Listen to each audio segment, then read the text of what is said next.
Hello everyone. आज हम chapter 2 के ऑब्जेक्टिव क्वेश्चन की प्रैक्टिस करने वाले हैं। तो देखो, चैप्टर 2 है मानव जनन। ओके, तो देखते हैं इसके क्वेश्चंस। दिया हुआ है पहला क्वेश्चन, शुक्र जनन नलिका के चारों ओर पाए जाने वाले पतले आवरण को क्या कहते हैं। तो जो वृषण होता है, वृषण के अंदर वृषण जालक ऐसे पतली पतली नलिकाओं से मिलकर बना होता है और ये नलिका अंदर शुक्रजन नलिका बना रही होती है। तो शुक्रजन नलिका के ऊपर जो आवरण है पतला वाला, उस आवरण को क्या नाम दिया गया है। Option A tunica albuginea, option B tunica propria, option C जनन उपकला, ऑप्शन डी इनमें से कोई नहीं। तो इसका आंसर होगा tunica propria. Okay, option B. बढ़ते हैं अगले क्वेश्चन की ओर। अगला क्वेश्चन दे रखा है, द्वितीयक अंडक के चारों ओर स्थित पारदर्शी अंडावरण को क्या कहते हैं। इस प्रकार जो ओवम का स्ट्रक्चर होता है अंदर, इसके चारों ओर पुटक कोशिकाएं ऐसे व्यवस्थित रहती है और अंदर की तरफ एक आवरण होता है। तो ये जो पारदर्शी अंडावरण है, ये वाला आवरण, इसको क्या कहा जाता है। Option A corona radiata, option B tunica albuginea, option C zona pellucida, option D इनमें से कोई नहीं। तो इस पारदर्शी अंडावरण इसी को बोलते हैं जोना पेलुसिडा। तो ऑप्शन सी इसका सही उत्तर होगा। बढ़ते हैं अगले क्वेश्चन की ओर। अगला क्वेश्चन पूछा है कि कोरोना रेडिएटा बना होता है, ये जो पारदर्शी अंडावरण होता है जोना पेलुसिडा, इसके चारों तरफ ऐसी कोशिकाएं होती है जो कोरोना रेडिएटा का निर्माण करती है। ठीक है, तो पूछा गया है कि कोरोना रेडिएटा बना होता है प्राथमिक पुटक का, बी पुटक कोशिकाओं का, सी जनन उपकला का, डी इनमें से कोई नहीं। तो ये बना होता है पुटक कोशिकाओं का। ये जो कोशिकाएं हैं इन्हीं को बोलते हैं पुटक कोशिका। अगला क्वेश्चन देखो। अगला क्वेश्चन है कि सहगर्भता के अंत में अंडाशय के द्वारा स्रावित होने वाला हार्मोन है। कौन सा हार्मोन है इनमें से। Option A relaxin, option B testosterone, option C insulin, option D thyroxine. तो देखो आंसर हो जाएगा इसमें रिलैक्सिन। टेस्टोस्टेरोन एक प्रकार का नर लैंगिक हार्मोन होता है। इंसुलिन ये जो अग्नाशय की बीटा कोशिका से बनता है, और यह है थायरोक्सिन, थायराइड ग्रंथि से बनता है। अगला क्वेश्चन देखो, क्वेश्चन नंबर 5, अपरा के द्वारा स्त्रावित होने वाला हार्मोन है। ऑप्शन ए एस्ट्रोजन तथा प्रोजेस्टेरोन, ये होता है। ऑप्शन बी मानव जरायु गोनेडोट्रोपिन, या इसे बोलते हैं HCG human chorionic gonadotropin. Option C दे रखा है मानव अपरा लैक्टोजन, यानी कि human placental lactogen. Option D उपरोक्त सभी। तो ये तीनों ही हार्मोन अपरा अर्थात प्लेसेंटा के द्वारा स्त्रावित होते हैं। अगला क्वेश्चन देखो। अगला क्वेश्चन दे रखा है, एक्रोसोम का निर्माण किसके द्वारा होता है। तो एक्रोसोम का निर्माण किसके द्वारा होता है। ऑप्शन ए सूक्ष्मकाय, ऑप्शन बी लयनकाय, ऑप्शन सी गोल्जिकाय, ऑप्शन डी इनमें से कोई नहीं। तो एक्रोसोम का निर्माण जो होता है वो होता है गोल्जिकाय। इसे गोल्जी बॉडी भी कहते हैं, या गोल्जी एपरेटस, या गोल्जी सम्मिश्र। बढ़ते हैं अगले क्वेश्चन की ओर। अगला क्वेश्चन है कि शुक्राशयी तरल में कौन सी शर्करा होती है। ऑप्शन ए दे रखा है glucose, option B galactose, option C sucrose, option D fructose. तो यहाँ पे जो शर्करा होगी वो होगी फ्रैक्टोज। ऑप्शन डी इसका सही उत्तर होगा। बढ़ते अगले क्वेश्चन की ओर। अगला क्वेश्चन है कि शुक्राणु की गतिशीलता के लिए शुक्राणु के मध्य भाग में कौन सी संरचना होती है। मध्य भाग में जो संरचना है उसका नाम पूछा है। ऑप्शन ए केंद्रक, option B acrosome, option C सूत्रकणिका, ऑप्शन डी लाइसोसोम। तो ये जो होती है ये है सूत्रकणिका, इसी को कहते हैं mitochondria. Mitochondria.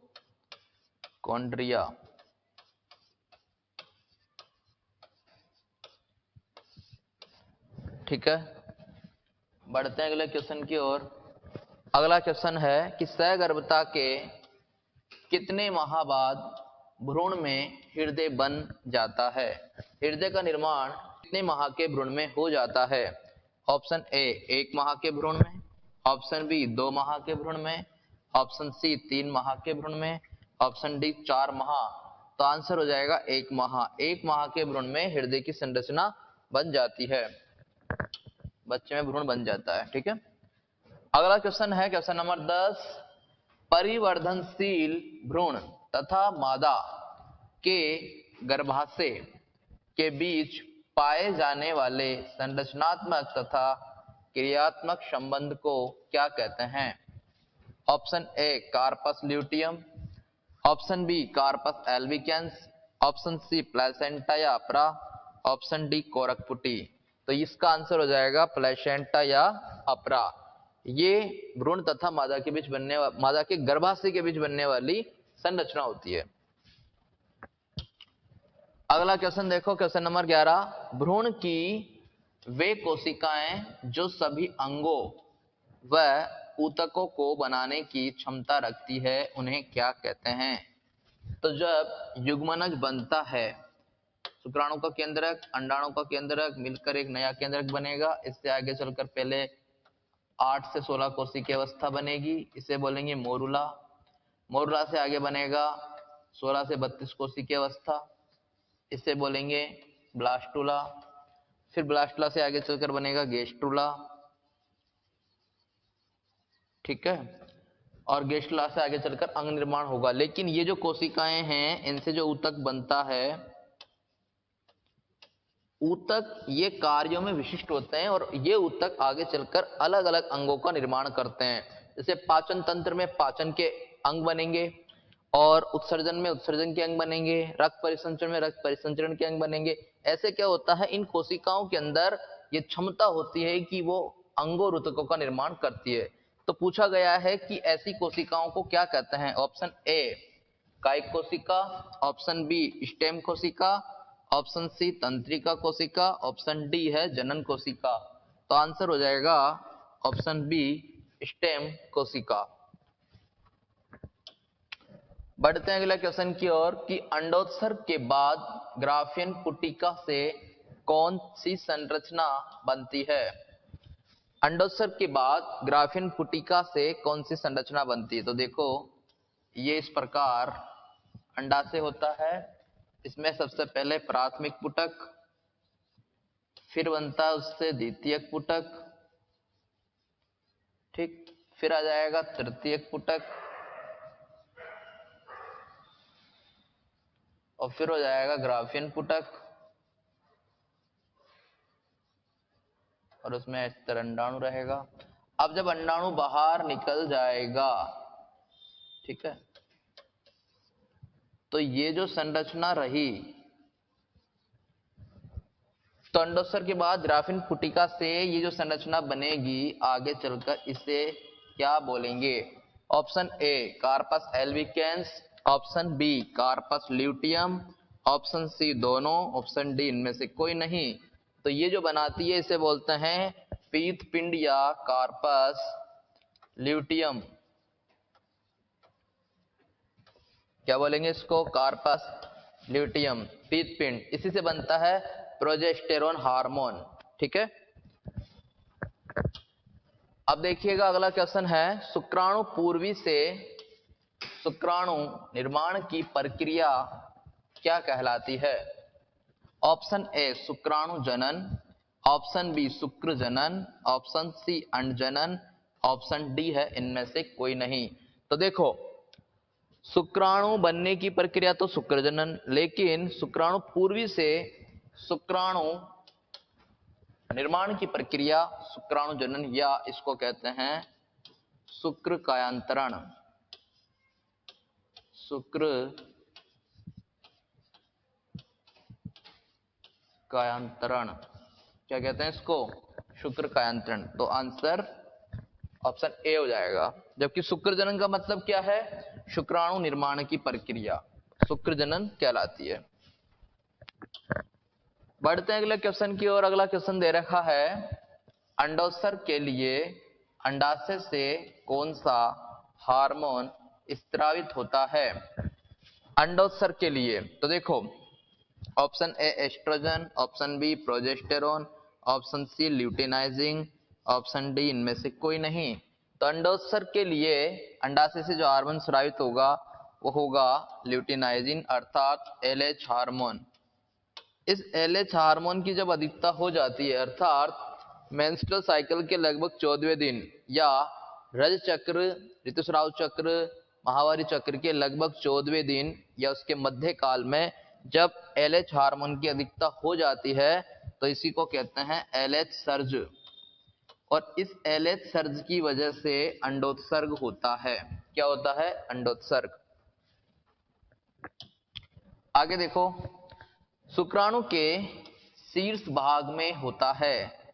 Option A acrosome, option B सूत्रकणिका, ऑप्शन सी तारक केंद्रक, ऑप्शन डी इनमें से कोई नहीं। तो शीर्ष भाग यानी कि शुक्राणु का जो अग्र वाला भाग होगा, इस अग्र वाले भाग में एक्रोसोम होता है। यानी अग्र पिंडक को क्या बोलते हैं, एक्रोसोम। ठीक है। अगला क्वेश्चन है, भ्रूण की किस अवस्था में अंतररोपण होता है। कौन सी अवस्था में अंतररोपण होता है। ऑप्शन ए मोरलावस्था में, जो कि 8 से 16 कोशिकीय अवस्था होती है। ब्लास्टुला 16 से 32 कोशिकीय अवस्था, ब्लास्टुला को ही बोलते हैं, या कोरक अवस्था,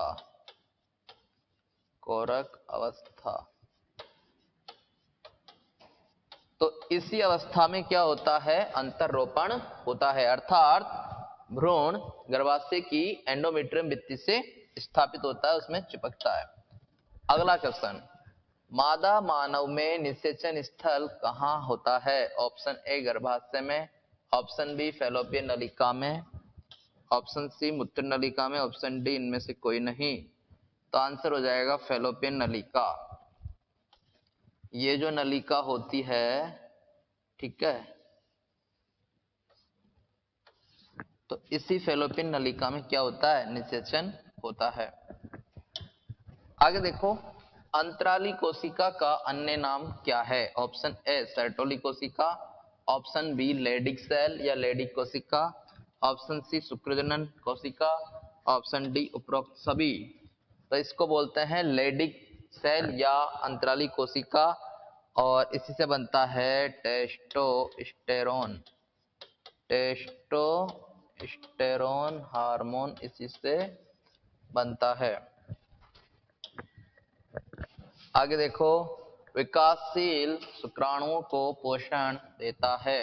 ऑप्शन ए लेडिक कोशिका, ऑप्शन बी शुक्रजनन कोशिका, ऑप्शन सी सर्टोली कोशिका, ऑप्शन डी इनमें से कोई नहीं। तो विकासशील शुक्राणुओं को पोषण देने का काम करती है सर्टोली कोशिका।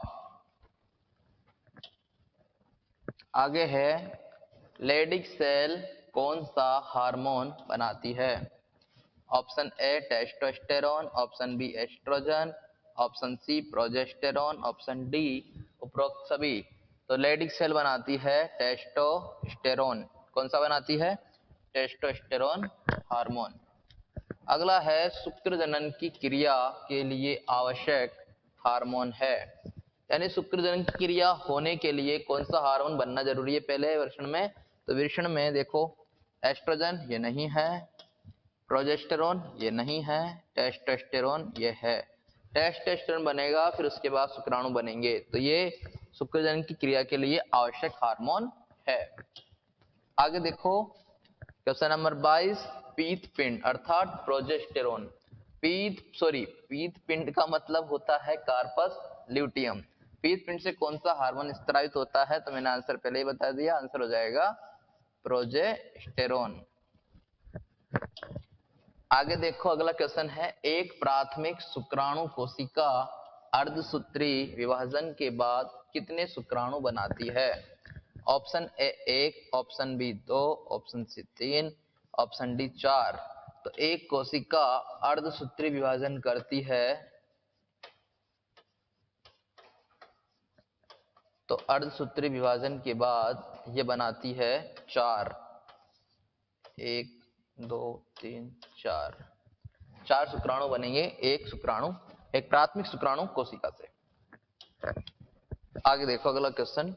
एक प्राथमिक अंडाणु कोशिका अर्धसूत्री विभाजन के बाद कितने अंडाणु बनाती है? तो यहाँ पर क्या होता है, एक अंडाणु बनता है, एक ही अंडाणु इसमें बनता है। ठीक है। अगला है गर्भाशय संकुचन को प्रेरित करने वाला हार्मोन है।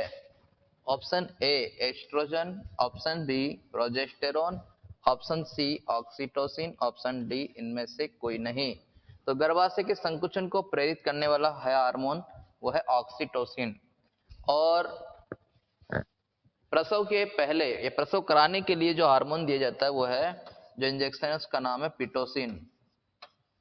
उसमें भी क्या होता है, ऑक्सीटोसिन ही होता है।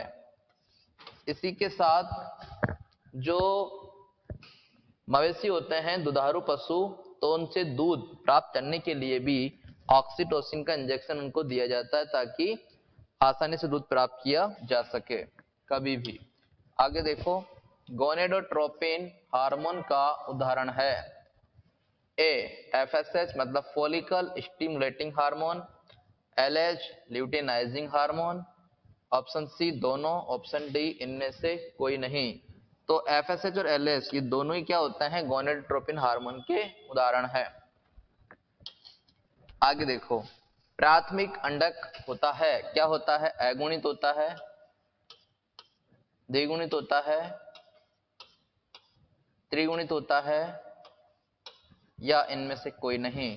तो प्राथमिक अंडक जो होता है वो द्विगुणित होता है। कैसा होता है, द्विगुणित। लेकिन उसके बाद उसमें अर्धसूत्री विभाजन होता है तो फिर वो अगुणित हो जाता है। अंडाणु की सतह पर पाए जाने वाले रासायनिक पदार्थ का क्या नाम है? यह क्वेश्चन बोर्ड एग्जाम में आया हुआ था, लेटेस्ट अभी पिछले 1-2 साल में पूछा गया क्वेश्चन है।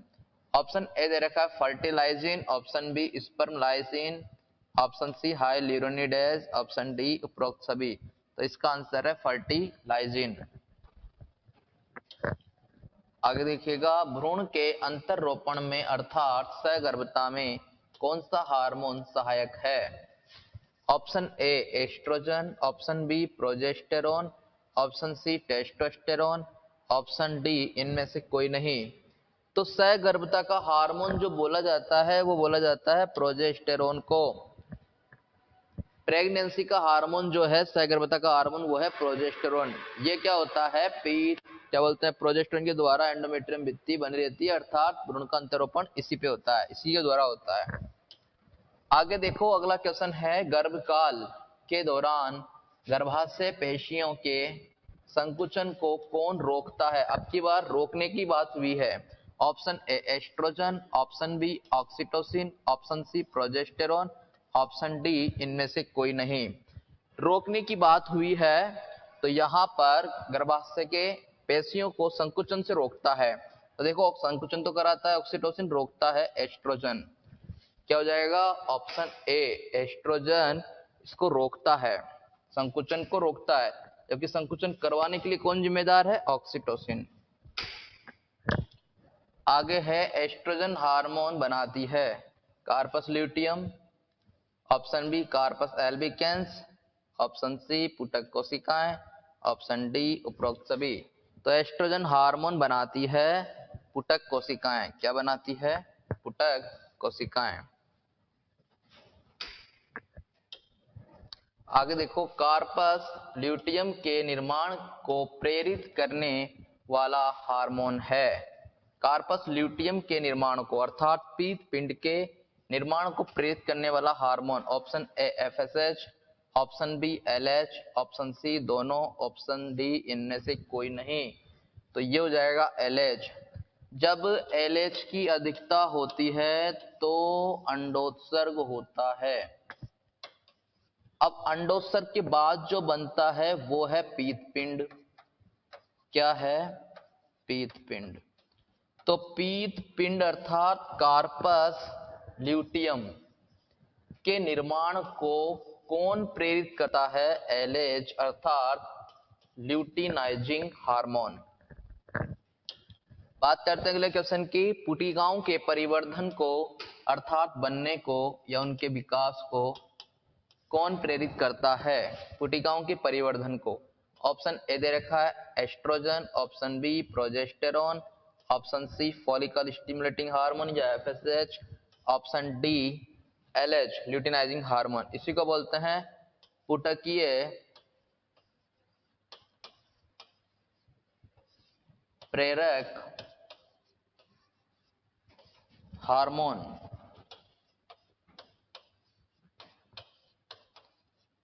तो ये क्या बनाएगा? पुटिकाओं के परिवर्धन के लिए एफएसएच जरूरी होता है। बात करते हैं अगले क्वेश्चन की। जब वृषण कोश में नहीं उतर पाते हैं तो इस विकृति को क्या कहते हैं? कुछ बच्चों में ये रोग होता है, ये विकृति होती है, तो इसे क्या बोलेंगे?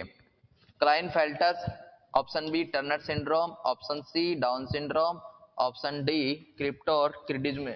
तो इसका आंसर है क्रिप्टोर्किडिज्म। इसके द्वारा ये जो है विकृति इसे जानी जाती है। अब देखते हैं अगला क्वेश्चन। काउपर ग्रंथि होती है एक प्रकार की जनन सहायक ग्रंथि है। ऑप्शन ए नर में, ऑप्शन बी मादा, ऑप्शन सी दोनों, ऑप्शन डी इनमें से कोई नहीं। तो नर में होती है काउपर ग्रंथि को बोलते हैं बल्बो यूरेथ्रल ग्रंथि या इसी को बोलते हैं कंदमूत्र पथ, कंदमूत्र पथ ग्रंथि। आगे देखो अगला क्वेश्चन। शुक्राणु के केंद्रक की सूत्रगुणिता कितनी होती है? यानी कि शुक्राणु जो है उसमें जो केंद्रक है, इस केंद्रक की सूत्रगुणिता ये एन होता है कि 2n होता है? सूत्रगुणिता पूछा है। तो देखो ऑप्शन ए द्विगुणित नहीं, अगुणित होता है, ये त्रिगुणित नहीं होता।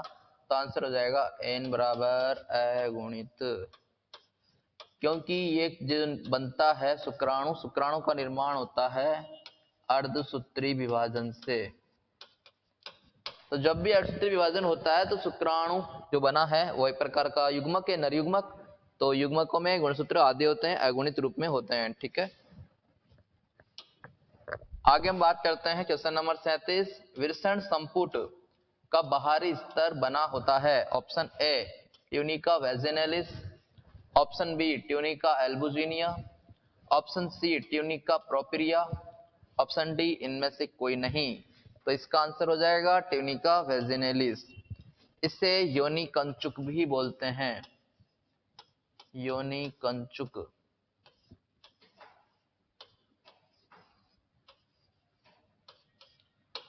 और एल्बुजिनिया को बोलते हैं श्वेत कंचुक, श्वेत।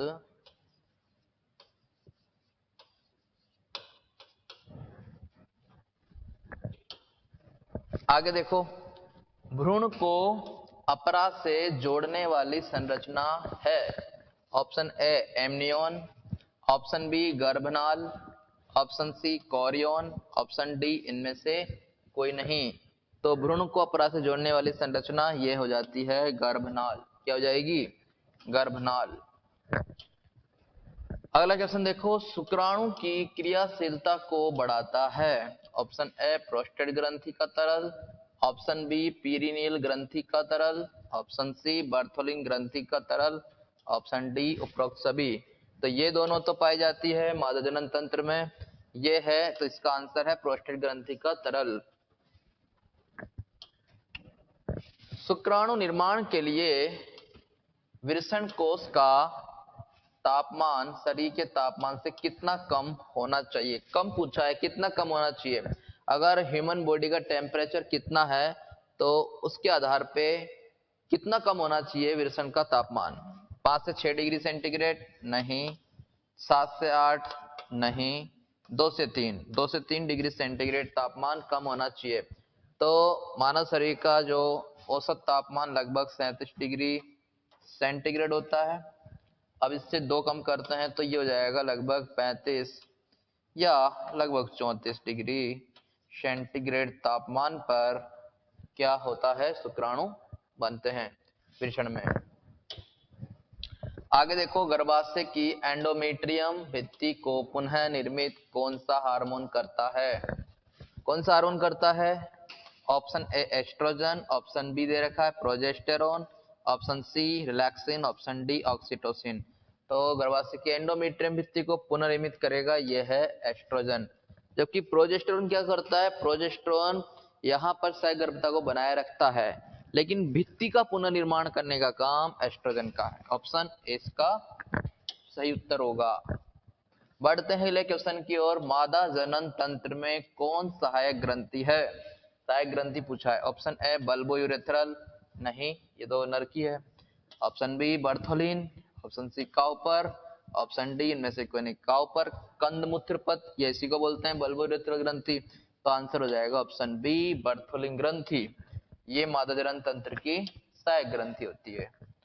अब बात करते हैं युग्मनज कैसी संरचना है। देखो ये है अंडाणु, अंडाणु का केंद्रक और इसके चारों ये पारदर्शी अंडावरण जोना पेलुसिडा, और फिर ये जो कोशिकाएं इस पे होती है जो किरीट या कोरोना बनाती है, ये होती है पुटक कोशिकाएं। ठीक है, जो इसमें कुछ भाग में रह जाती है, ये बनाता है कोरोना रेडिएटा। अब जब आएगा स्पर्म तो एक्रोसोम के द्वारा ये इसमें बाह्य झिल्ली होती है इनको तोड़ दिया जाता है और ये अंदर केंद्रक को एंटर करवाता है। दोनों केंद्रक बने तो अब दोनों केंद्रक से एक नया केंद्रक बनेगा, इसे बोलते हैं संलयन केंद्रक। संलयन केंद्रक। अब जो नया केंद्रक बना तो केंद्रक कितना? एक। कोशिका कितनी? एक। तो पूछा गया है युग्मनज की संरचना है एक कोशिकीय, सही बात है। एक केंद्र की, ये भी सही बात है। द्विगुणित होता है, बिल्कुल होता है, क्योंकि एन ये था, एन ये था, तो दोनों जुड़ गए तो क्या बन जाएगा? 2n। ठीक है, तो द्विगुणित भी है, तो ऑप्शन डी है उपरोक्त सभी। तो आंसर चला जाएगा इसका उपरोक्त सभी। बढ़ते हैं अगले क्वेश्चन की ओर। अगला क्वेश्चन है स्त्रियों में रजोनिवृत्ति लगभग कितने वर्ष बाद होती है? यानी कितने वर्ष या कितनी उम्र के अंदर रजोनिवृत्ति होती है? ऑप्शन ए 10 वर्ष, नहीं। ऑप्शन बी 20 वर्ष, नहीं। 40 वर्ष, नहीं। 50 वर्ष। 50 वर्ष में क्या होता है कि अंडाणु बनना समाप्त हो जाता है लास्ट में, बिल्कुल पूरी तरह से। तो यही कहलाता है कि जब रज चक्र समाप्त हो जाता है, बंद हो जाता है, तो इसको कहते हैं रजोनिवृत्ति, मेनोपॉज। अब है अगला क्वेश्चन, शुक्राणु में परिपक्वन होता है, कहाँ पे होता है? वृषण में? नहीं, वृषण में तो बनते हैं। फिर शुक्रजन नलिका में? नहीं, वहां पे बनते हैं। अधिवृषण, तो अधिवृषण में जब आता है तो यहीं पर वो अपनी योग्यता अर्जन करता है शुक्राणु। बात करते हैं अगले क्वेश्चन की। सगर्भता के दौरान उत्पन्न होने वाले हार्मोन है। Option A HCG, option B HPL, option C relaxin, option D है उपरोक्त सभी। क्या पूछा है? सहगर्भता के दौरान उत्पन्न होने वाले हार्मोन।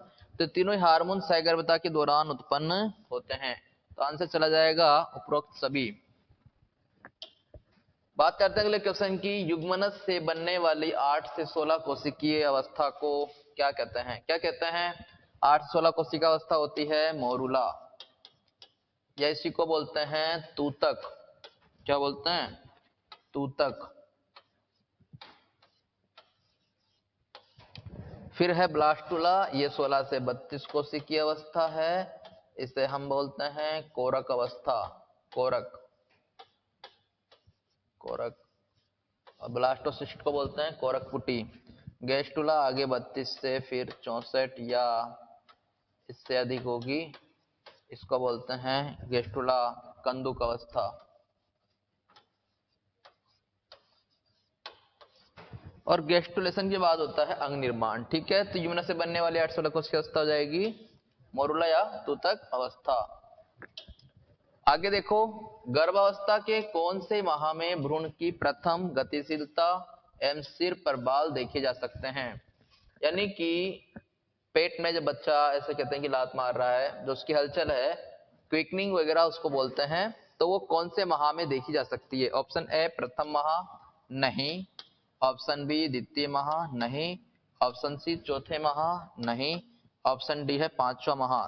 तो 5 माह के जो गर्भ है उसमें ये सब देखने को मिलता है, तो हो जाएगा आंसर 5 माह या 5वें माह। अब है 49वां क्वेश्चन, अंडाणु भेदन के लिए शुक्राणु के किस भाग में एंजाइम होते हैं? ऑप्शन ए शीर्ष भाग, ऑप्शन बी मध्य भाग, ऑप्शन सी पूंछ भाग, ऑप्शन डी उपरोक्त सभी। तो सभी जानते हैं, यहाँ पे आंसर हो जाएगा शीर्ष भाग। शीर्ष भाग में एक्रोसोम होता है, एक्रोसोम यानी अग्रपिंडक। इस एक्रोसोम में एक्रोसिन एंजाइम होता है, एक्रोसिन, एक्रोसिन तथा हाई ल्यूरोनिडेज, हाई ल्यूरोनिडेज। ये एंजाइम जो होते हैं इन दोनों से मिलकर बनता है स्पर्म लाइसिन, स्पर्म लाइसिन, जो क्या करते हैं, जो अंडाणु की बाहरी भित्ति, बाहरी झिल्ली को तोड़कर अंदर केंद्र को प्रवेश करवाने का काम करते हैं। अब है आपका लास्ट एंड फाइनल क्वेश्चन। तो देखो, रज चक्र यानी मेंस्ट्रुअल साइकिल या माहवारी चक्र, ऋतुस्राव चक्र या आर्तव चक्र, रज चक्र के प्रारंभ होने को क्या कहते हैं? ऑप्शन ए रजोनिवृत्ति, नहीं। इसे तो मेनोपॉज, रजोनिवृत्ति तो बंद होने को कहते हैं। रजोदृशन, तो इसे को कहते हैं रजोदृशन। और अंजनन, अंजनन का मतलब अंडाणु निर्माण की प्रक्रिया। डी इनमें से कोई नहीं, तो आंसर हो जाएगा रजोदृशन।